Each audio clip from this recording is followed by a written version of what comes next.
not asking you to get paid what the men get paid.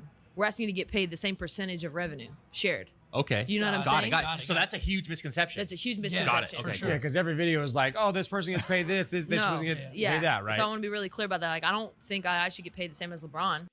No, I agree with what she's saying. I think the WNBA players should get paid a certain percent of what the WNBA revenue, because the NBA players, they make around 51% of the shared revenue for the NBA.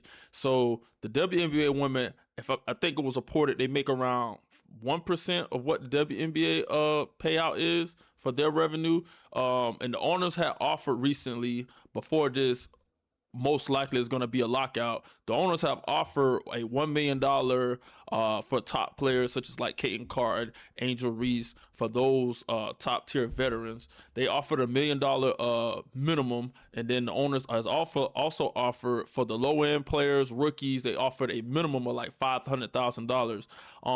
But the WNBA players, they have pushed back and said no, they don't want that deal. They want a higher percent. They want around a 31% of revenue shares, and I think that's fair. But I think the bigger picture is where a lot of the fans may have an issue with is maybe the quality of the games, because you got Angel Reese who don't really know how to make a layup. At least she doesn't look like she's the part.